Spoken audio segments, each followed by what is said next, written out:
नमो अरिहन्ताणं नमो सिद्धाणं नमो आयर्याणं नमो वज्रायाणं नमो लोये सर्वसाहुणं प्रणम्य शिरसाणेमिं गुणरणविभूषणं महावीरं सम्मतरणनिलयं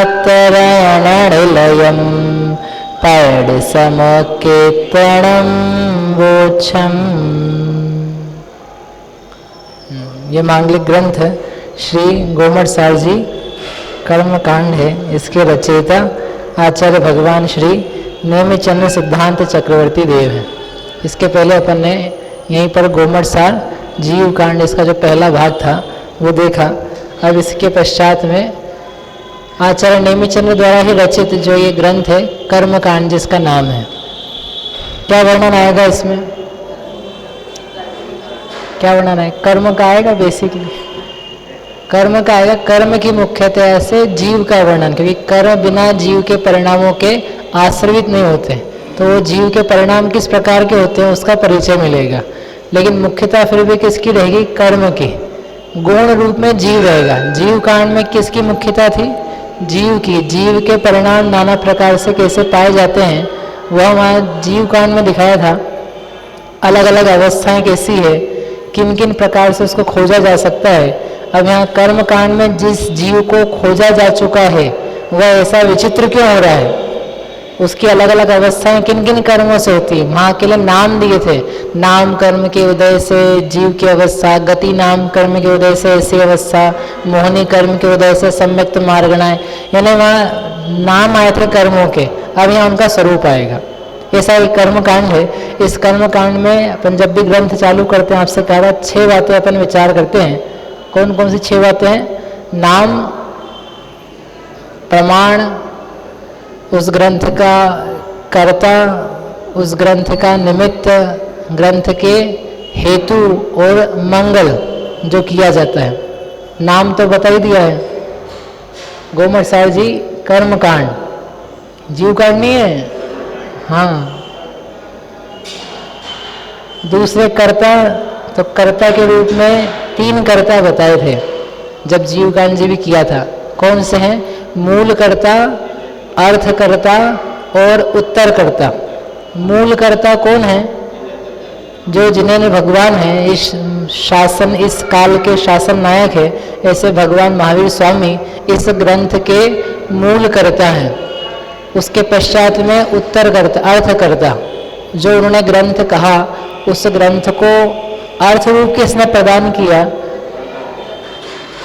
किसने प्रदान किया? गौतम गणधर स्वामी, तो वे हैं अर्थकर्ता। और फिर उसके आगे चल करके आए उत्तरकर्ता। तो उत्तरकर्ता में कौन आएंगे? अब आएंगे नेमिचंद्र आचार्य, जो आचार्य परंपरा है। इन्हें पुष्पदंत भूतबली भी 52 है। उसके पहले से ही जो एक आचार्य परंपरा चालू हुई, जिस आचार्य परंपरा में इन ग्रंथों का वाचन मौखिक रूप से चलता रहा, और फिर 683 वर्ष बाद जब ग्रंथ लिखना चालू है भगवान महावीर स्वामी के निर्वाण जाने के पश्चात, तब से लेकर के जो आचार्यों की अविच्छिन्न परंपरा चलती रही, वो सब इस ग्रंथ के उत्तर करता है। देखो, अपन ये कहते हैं कि भूतबली पुष्पदंत महाराज ने ग्रंथ लिखा, तो षटखंडागम के रचयिता वो हैं और उनके द्वारा ही ग्रंथ की प्राप्ति हुई। लेकिन उनको ग्रंथ की प्राप्ति किससे हुई?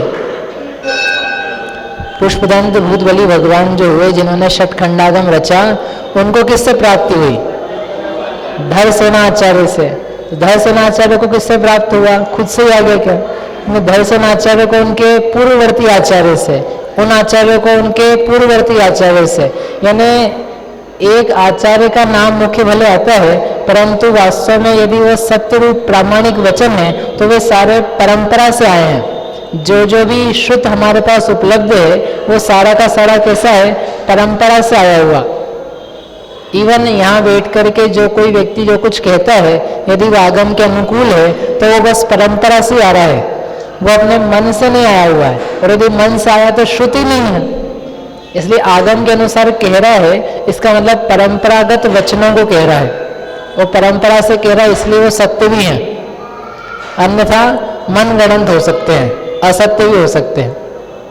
तो इस प्रकार से कर्ता का हुआ। तो फिर आचार्य नेमिचंद्र उनका क्या होगा कि वो आचार्यों की परंपरा में है, यानी ये स्वयं नहीं कह पा रहे कि इस ग्रंथ को हमने लिखा है।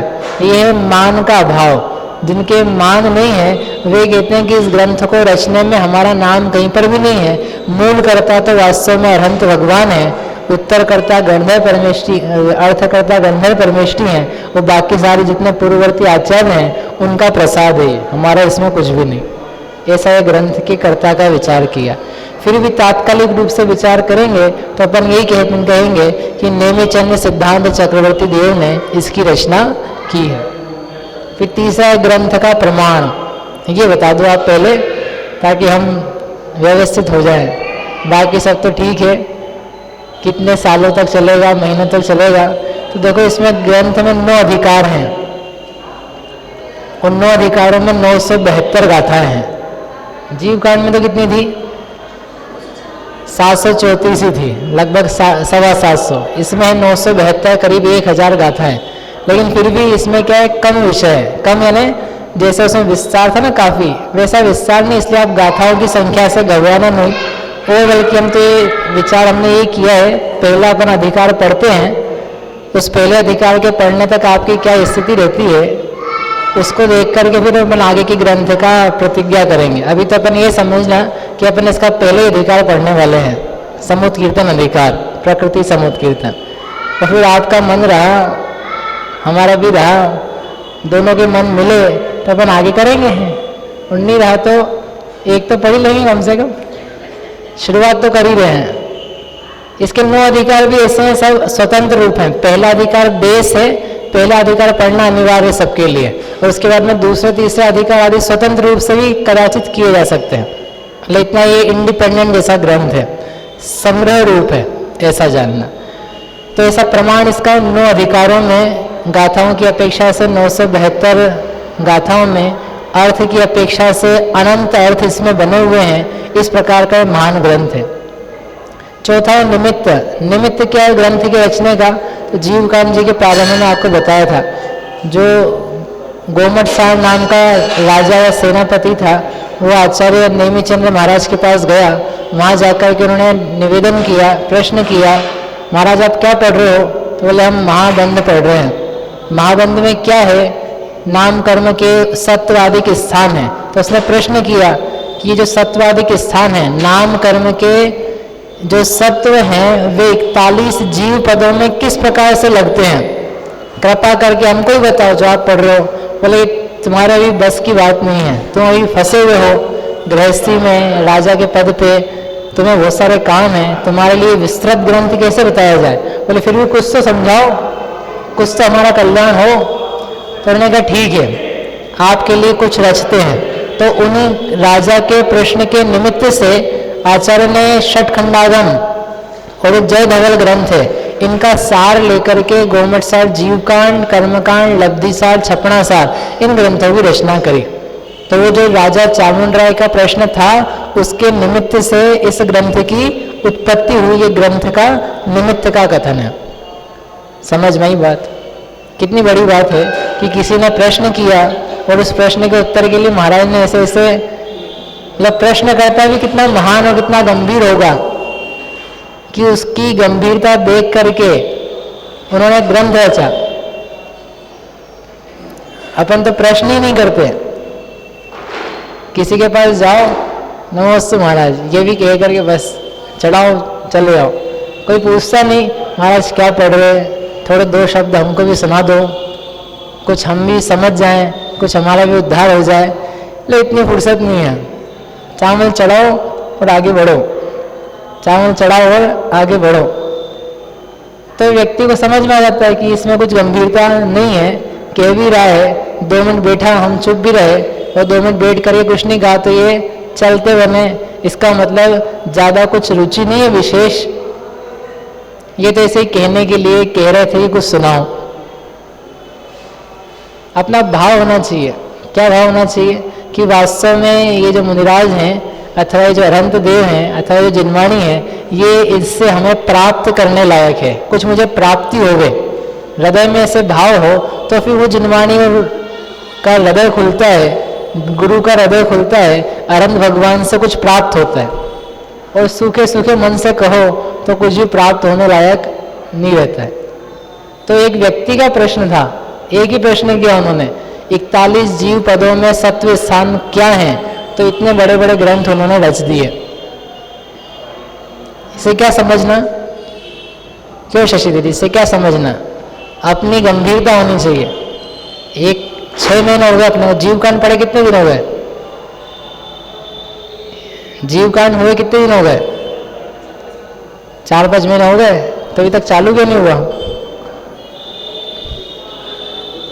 क्यों जी चालू क्यों नहीं हुआ?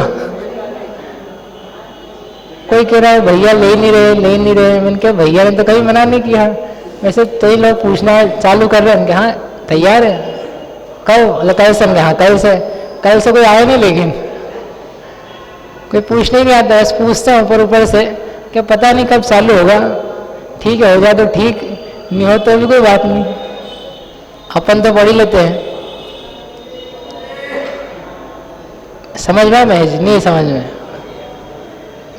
अब पता नहीं कब आएगी, आज सही गई ही, पिछली बार भी 10 लक्षण में चालू किया था, जीवकांड जी था ना, 10 लक्षण में चालू किया था, रवि भी क्या है 10 लक्षण ही है, और आपने सोचा होगा 10 लक्षण की 10 लक्षण से चालू करना चाहिए,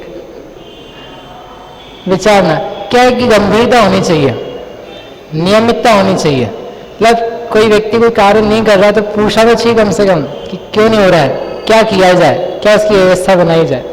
नहीं तो समझ में आता है कि कोई जब ज़्यादा विशेष भाव नहीं है तो फिर अपना समय भी क्यों दिया जाए। आचार्य के पास जाए कोई व्यक्ति तो उनके पास समय दे, तो आचार्य अपना समय दें, वो तो अपना उद्धार कर ही रहे हैं,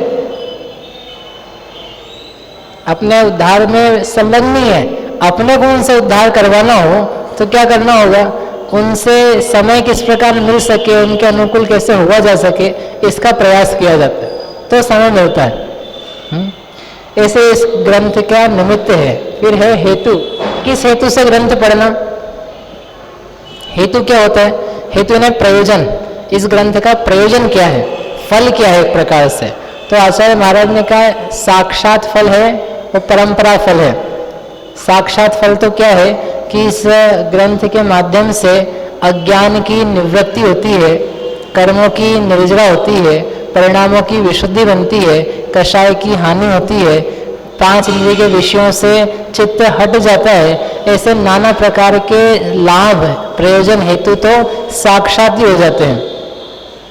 चित्त की चंचलता नष्ट हो जाती है, मन एक ही जगह रम जाता है। इस प्रकार का इस ग्रंथ को पढ़ने का साक्षात फल है, साक्षात प्रयोजन है।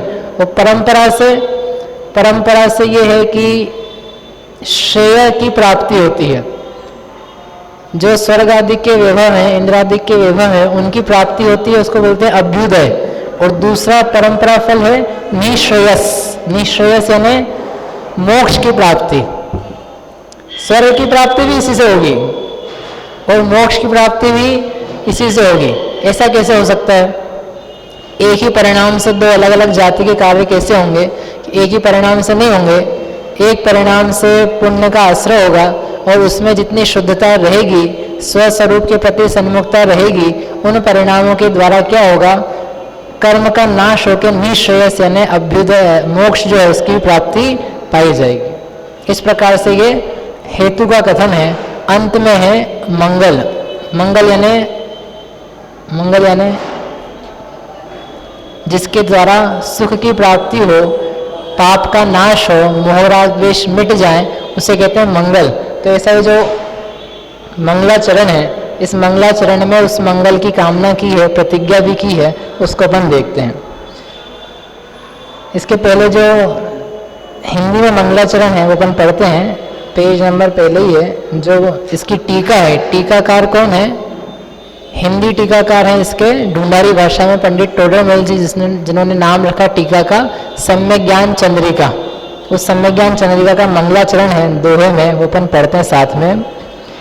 परम भय सब खंडिके कर्म कांड समुदाय सहज अखंडित ज्ञान में जयवंते जिन राय विघ्न हरन मंगल करन नमो सिद्ध सुख का नेम चंद्र जिन जगत पति साधु वचन गुणधार जीव कांड को जान के ज्ञान कांडमय होय निज स्वरूप में रमी रहे शिव पद पावे सोई। परम भय सब खंडिके, परम यानी उत्कृष्ट, जो उत्कृष्ट भय यानी हुए क्या करके सब खंड के सबका खंडन कर दिया। किनका सबका? कर्म कांड समुदाय, जो कर्म का कांड यानी समुदाय का समुदाय था, सारे कर्म का समूह था, उस कर्म कांड के समुदाय समूह को खंडन करके नष्ट करके परम भय उत्कृष्ट हुए। सहज अखंडित ज्ञान में, और कैसे हैं? जो सहज हैं, जो कृत्रिम नहीं है, अकृत्रिम है, अखंडित यानी पूर्ण है, ज्ञानमय है, ऐसे जो जिनराय हैं उनको जयवंते, उनकी जय हो, उनको हमारा नमस्कार हो। विघ्न हरन मंगल करन, जो विघ्नों को हरने वाले हैं और मंगल को शुभ को करने वाले हैं, ऐसे जो सिद्ध सुखकार, जो सिद्ध परमेष्टि हैं, जो कि सुख को देने वाले हैं, उनको भी हम नमस्कार करते हैं। नेमि चंद्र जिन जगत पति, और जो नेमि चंद्र नाम के मुनिराज हैं, आचार्य हैं, जिनके द्वारा ग्रंथ रचा जा रहा है, जिन जगत पति, जो जगत के स्वामी हैं, तीनों जगत जिनको नमस्कार करते हैं, साधु वचन गुणधार, और जो साधुओं के वचन हैं उनको, जो कि गुणों को धारते हैं, उनको हम नमस्कार करते हैं। यानी अरहंत को नमस्कार किया, सिद्ध को नमस्कार किया, नेमिचंद्र आचार्य के माध्यम से आचार्य को नमस्कार, साधु को नमस्कार, और साधुओं के जो वचन है यानी जिन्हें भगवान प्रणीत वाणी है, शास्त्र है, उनको नमस्कार है। आगे आचार्य फल बताते हैं। जीव कांड को जान के, जो जीव कांड है, जीव का प्रपंच है, जीव का स्वरूप है, उसको जान करके क्या करना? परीक्षा दे करके बड़े अच्छे ज्ञानी बन जाना नहीं, ज्ञान कांडमय हो। कांड ने समूह, जो ज्ञान कांड यानी ज्ञान के समूह रूप ये जीव है, ज्ञान में ही हो जाना। जीव कांड को जान करके अपने स्वरूप को जानने में ज्ञान को रमाना, निज स्वरूप में रमी रहे और निज स्वरूप में रमन करना। उससे क्या होगा? शिवपद पावे सोई, जो जीव कांड को जान करके ज्ञान कांड में होकर के अपने निज आत्मा के स्वरूप में रमता है, उसको क्या मिलता है? शिव पद की प्राप्ति हो जाती है। शिव यानी मोक्ष, मोक्ष स्वरूपी आत्मा को जान के मोक्ष पद की प्राप्ति होती है। इस प्रकार से ये टोडरमल जी का मंगलाचरण है, जिसके माध्यम से उन्होंने बताया कि कर्म कांड नष्ट करने लायक है। ये कर्म कांड नहीं, मतलब बड़ा कर्म कांड नष्ट करने लायक है, मतलब ये बढ़िया है। आपने पहले क्यों नहीं बताया? नई ग्रंथ नहीं लाते, हम पुराने लाते हैं। ग्रंथ तो पूज्य है, ग्रंथ के माध्यम से जो कर्म बताया जाएगा वह कर्म का कांड नष्ट करने लायक है, जीव जानने लायक है और निज पद प्रकट करने योग्य है। गोमठ सार अपर नाम पंच संग्रह के पूर्वार्ध यानी जीव कांड में जीव यानी अशुद्ध जीव द्रव्य का स्वरूप विस्तार से कहा गया। इसका दूसरा नाम क्या बताया था? पंच संग्रह। पंच संग्रह नाम क्यों है? बोलो संजय भैया। जीव कांड, कर्म कांड, इन सब का नाम, दूसरा नाम क्या है? पंच संग्रह। पंच संग्रह क्यों है? वो सरल है, 5 का संग्रह किया है इसलिए पंच संग्रह है। 5 क्या है? तो पहले हम समझ सकते 5 यानी जीव कांड, कर्म कांड, लब्धि सार, छपना सार। अब एक और मिलाना है तो क्या करो? त्रिलोक सार। 5 ग्रंथ रचे तो पंच संग्रह। तो आचार्य कहते हैं इसलिए पंच संग्रह नहीं है, और 2 कोई नाम पंच संग्रह है, जीव कांड और कर्म कांड का, बस। क्यों है? 5 बातें हैं, 5 का संग्रह। बंधक, बद्धमान, बंध स्वामी, बंध हेतु और बंध भेद, ये 5 का संग्रह किया है। ये पहले जीवकांड जी के प्रारंभ में ही बताया था आपको। आप कॉपी खोल के देखोगे तो वहाँ भी मिल जाएगा, लिख लो आप वापस बाद में, कोई दिक्कत नहीं है, क्योंकि पता भी अभी तक कॉपी होगी भी नहीं होगी। अपनी अपनी कॉपी लेके रखना भैया। ये जो कर्मकांड है ना, ये पूरा अभ्यास का विषय है, इसमें अभ्यास ही अभ्यास आएगा। अपन समझ के चलेंगे, करेंगे यहाँ पर, लेकिन अभ्यास काफ़ी आएगा, बहुत अच्छा खुलेगा। बहुत सुंदर ग्रंथ है, मतलब बुद्धि बहुत निर्मल हो जाती है इससे। वस्तु व्यवस्था क्या है, जीवों की अलग अलग स्थितियाँ कैसे बन रही है, क्यों बन रही है, वो सब स्पष्ट हो जाता है। अलग अलग प्रकार के बंध उदय कैसे होते हैं, संवर कैसे होता है, निर्जरा कैसे होती है, वो सब इसमें आएगा। इसलिए अच्छे से पढ़ना है इसको। 5 क्या है, बंधक। बंधक यानी जो बंध करता है, वह कौन है, तो वह है जीव। बंधक यानी जीव। तो पूरा गोमट सार जीव कांड, उसमें एक ही बात का वर्णन किया है। किसका, बंधक का, शुरू से लेकर आखिरी तक। दूसरा क्या है, बद्धमान। बद्धमान यानी बंधने योग्य, क्या बनता है, तो कहते प्रकृतियां बनती हैं। कर्म की प्रकृतियां बद्धमान है, मूल प्रकृति उत्तर प्रकृति, तो उसका नाम है बद्धमान। तो यहाँ बद्धमान से चालू करेंगे। पहले अधिकार है, इसका नाम बद्धमान है, क्योंकि यहाँ पे मूल उत्तर प्रकृतियों को बताया जाएगा। फिर तीसरा है बंध स्वामी। बंध के स्वामी कौन कौन है, तो बंध के स्वामी यानी कौन सी प्रकृतियों का स्वामी, कौन कौन से गुणस्थान वाले जीव हैं। तो गुणस्थानों में कर्म की प्रकृतियों को बताएंगे, बंध को, उदय को, सत्व को, उसको बोलते हैं बंध स्वामी। इन बद्धमान प्रकृतियों के स्वामी कौन कौन गुणस्थान हैं, ये बद्धमान, सॉरी बंध स्वामी। फिर बंध हेतु। बंध के हेतु क्या है, किन कारणों से बंध होता है, तो आगे चल करके आचार्य बताएंगे प्रत्यय अधिकार। उस प्रत्यय अधिकार में बंध के हेतु दिखाए जाएंगे कि इस बंध के कारण क्या हैं। अंत में है बंध भेद, बंध के प्रकार। कौन कौन से बंध के प्रकार हैं, प्रकृति, स्थिति, अनुभाग, प्रदेश, ये बंध के भेद हैं। इस प्रकार से इन 5 बातों का संग्रह इन जीव कांड कर्मकांड में किया है, इसलिए इस ग्रंथ का नाम है दूसरा पंच संग्रह। तो इस एक ग्रंथ में अपने को अब 4 बातें मिलेगी। कौन कौन सी, बद्धमान, बंध स्वामी, बंध हेतु और बंध भेद। तो इसलिए यहाँ पर पंच संग्रह लिखा है। अब उसके साथ अनादिकाल से संबंध रखने वाले कर्म का कथन भी विस्तार से करने के लिए दूसरे कर्म कांड महाअधिकार का आचार्य आरंभ करते हैं, और उसमें प्रथम अपने इष्ट देव को नमस्कार करते हुए जो कुछ कहना है उसकी प्रतिज्ञा करते हैं। गाथा पढ़ते हैं।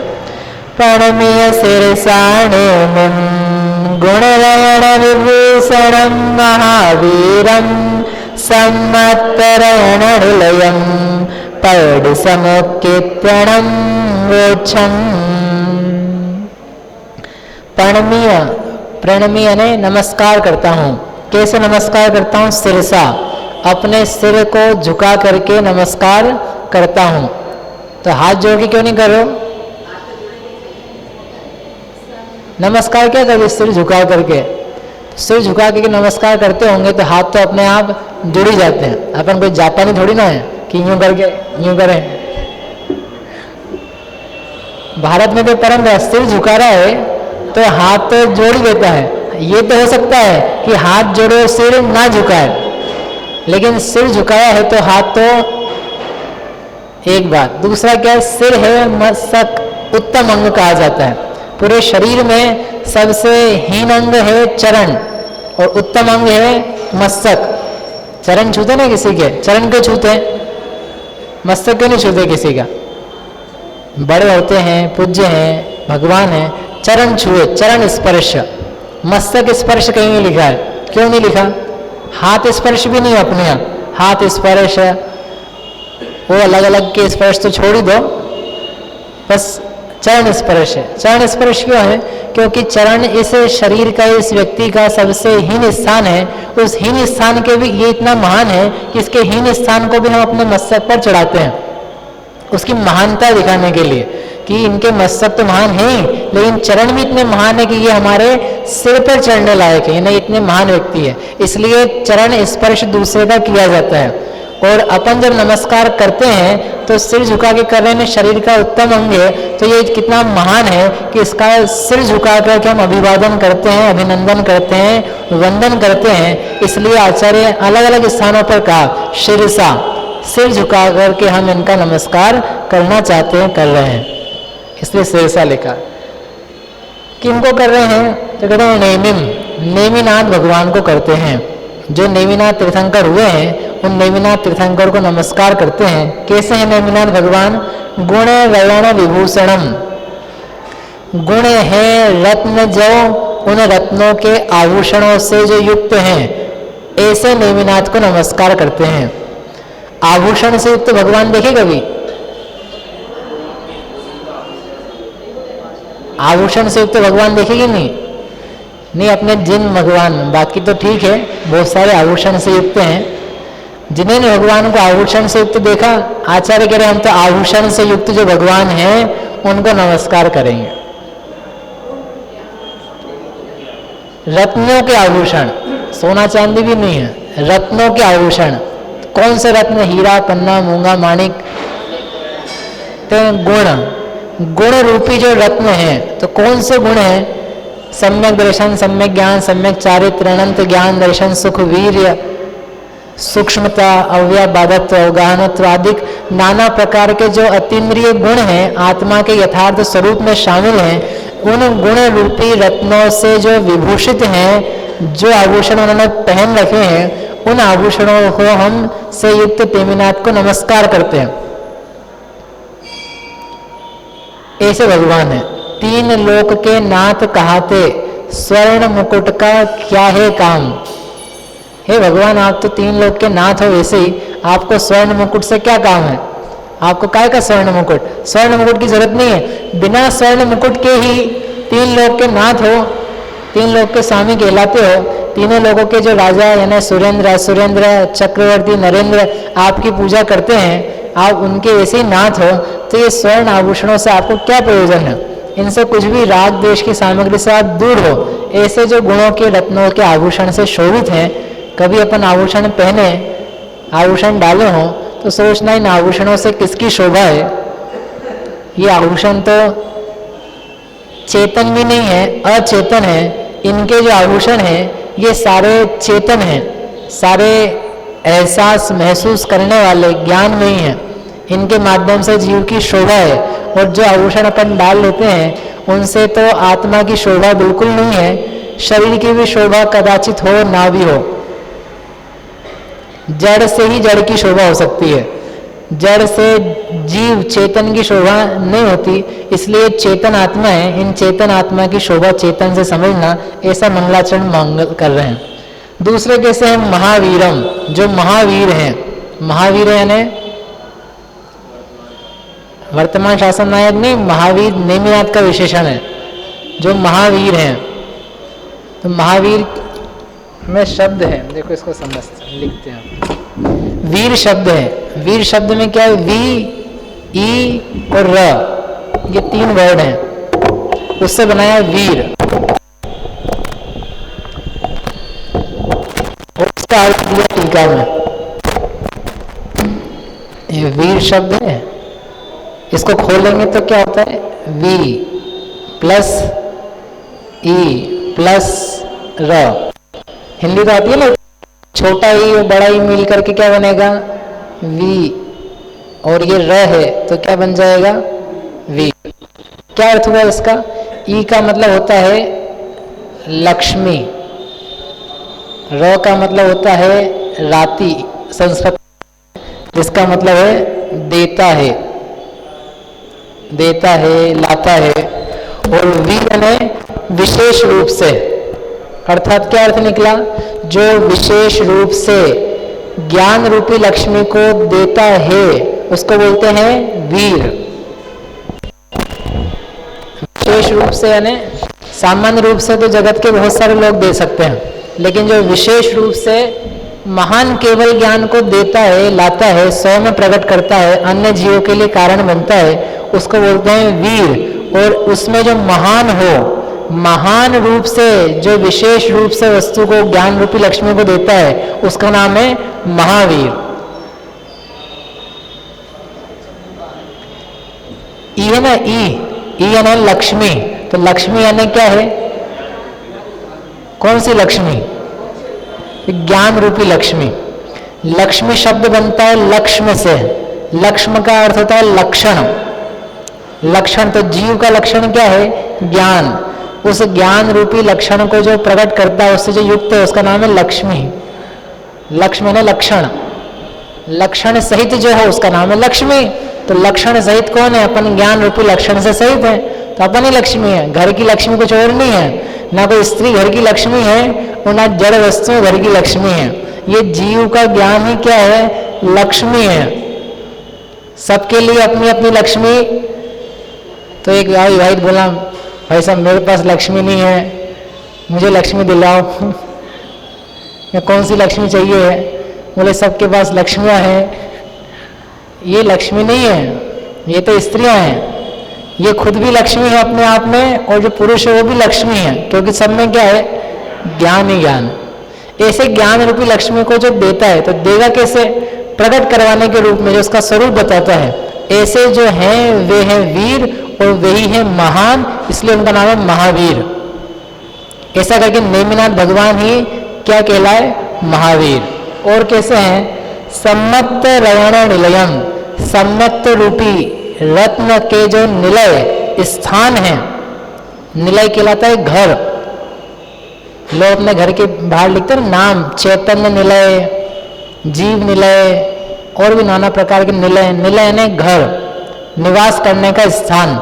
तो जो नेमिनाथ भगवान कैसे हैं? सम्यक्त रूपी रत्नों के निवास स्थान हैं, जिनमें सम्यक्त्व, दर्शन, ज्ञान, चारित्र, दान, लाभ, भोग, उपभोग जो लब्धियां हैं वे निवास करती हैं, रहती हैं। उनका नाम है सम्यक्त रूपी रत्नों का निलय।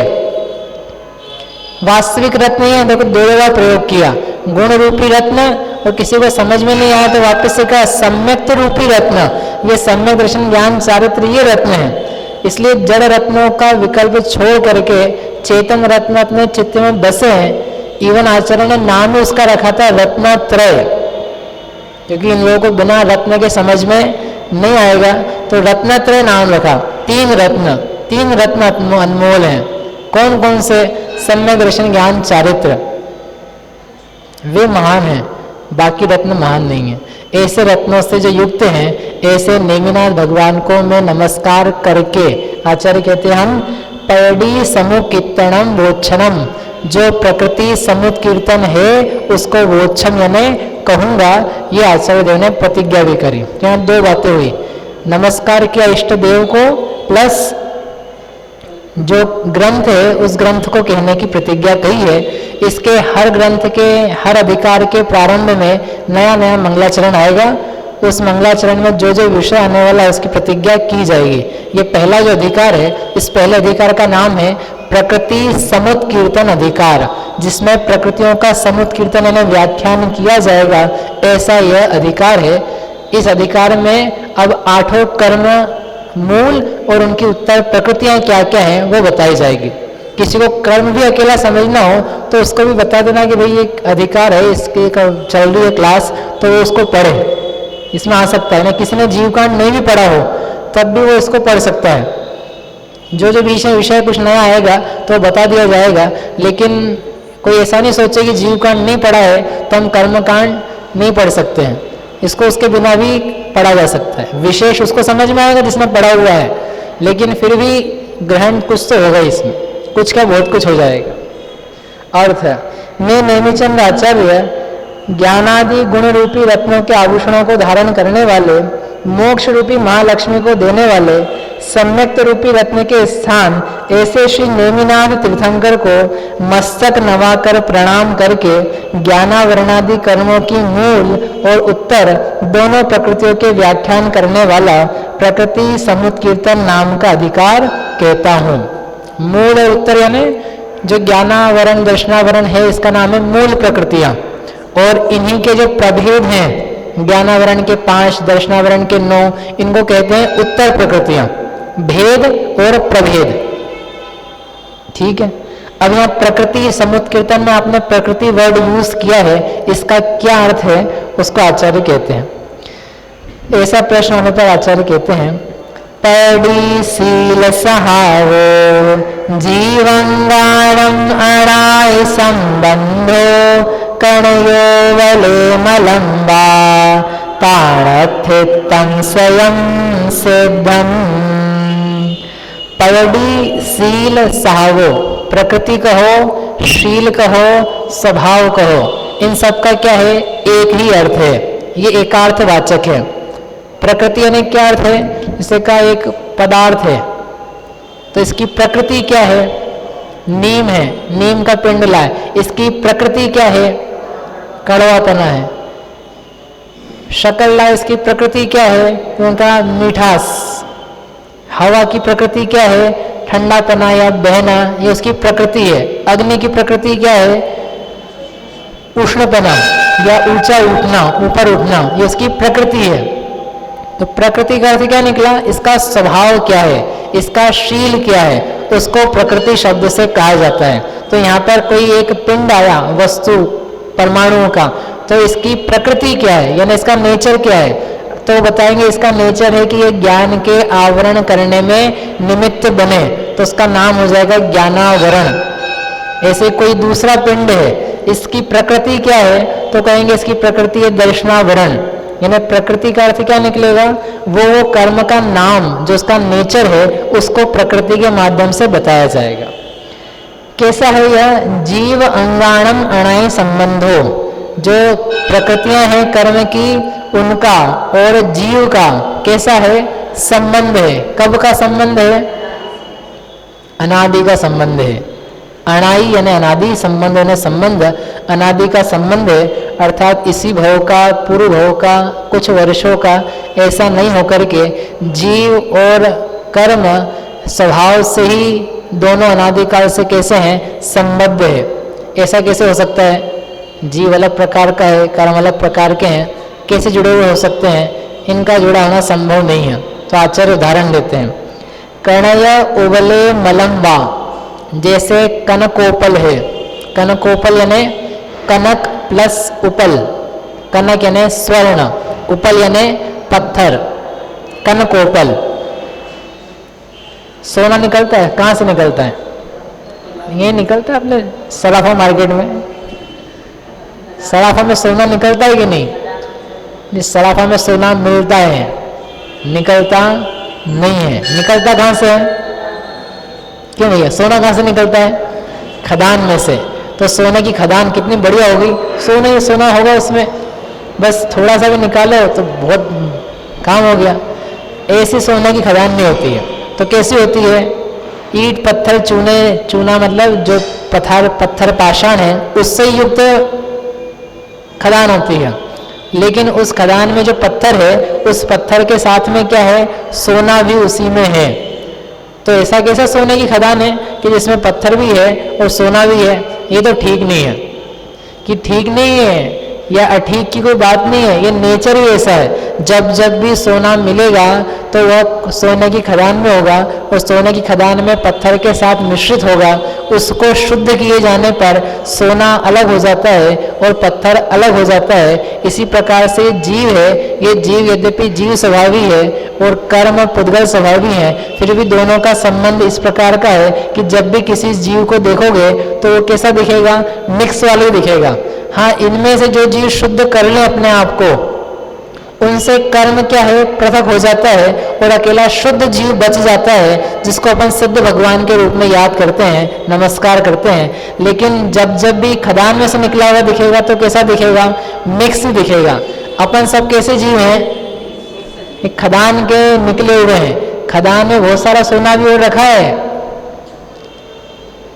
खदान है ना, बहुत सारी खदान अभी पैक है, उसमें सोना निकला बाकी है। ऐसे ही संसार में बहुत सारे जीव हैं जो उस खदान में से, मूल में से निकलना बाकी हैं, यानी निगोद से जीव का निकलना ही बाकी है। बहुत सारे ऐसे हैं, और जो हम निकले हुए हैं ये तो कनक पाषाण वाले हैं। अब क्या करना बाकी है, बस शुद्ध करना बाकी है। देखो जो खदान में से निकला ही नहीं है उसकी शुद्धि का तो प्रश्न ही नहीं है। जितना सोना निकल चुका है उससे कई गुना सोना अभी भी बाकी है। ऐसे जितने जीव निकल चुके हैं निगोज से, उससे अनंत गुना जीव निकलना बाकी है। और सारा सोना तो कभी भी नहीं निकलेगा, तो सारे जीव तो कभी भी नहीं निकलेंगे। लेकिन इतना है, अपन अपने लिए सोच सकते हैं कि हम निगोज से बाहर निकले हैं, अब इसमें जो शुद्धता का काम करना बाकी है वो हो जाए, तो दोनों अलग अलग हो जाए, तो शुद्ध सोने का मूल भाव जो है वो अपने को मिल जाए और जो पत्थर पत्थर है वो जुदा हो जाए। इस प्रकार की स्थिति वाले ये सब जीव हैं, इनमें शुद्धता प्रकट हो सकती है। इसी उदाहरण से अपने को समझ में आ जाता है। इस प्रकार से ये कनक उपल में अथवा मल की तरह पाणथ्यम, उन दोनों का अस्तित्व यानी अस्तित्व स्वयं सिद्धम, स्वयं सिद्ध है। जीव का अस्तित्व और कर्म का अस्तित्व ये दोनों स्वयं सिद्ध हैं। स्वयं सिद्ध क्यों है कि जीव तो अनुभव में आता है, जो ये अहमपना चलता है, मैं हूँ, आप हो कि नहीं हो। हर पदार्थ, हर जीव अपना अस्तित्व महसूस करता है। जीव में जीव अपने आप को महसूस करता है, मैं हूँ। भले ही गलत रूप में महसूस करें, भले ही शरीर रूप में महसूस करें, लेकिन महसूस तो करता है ना, मैं हूँ। इस माइक को मैं हूँ, इस प्रकार की फीलिंग है। इस कंप्यूटर को, स्पीकर को, घड़ी को, बोर्ड को, इन सब को मैं हूँ, मैं बोर्ड हूँ, मैं प्लास्टिक हूँ, मैं चश्मा हूँ, ऐसी फीलिंग होती है। लेकिन अपने को फीलिंग होती है। ये जो फीलिंग है ये सिद्ध करती है जीव को। इसलिए आचार्य कह रहे हैं जीव स्वयं सिद्ध है।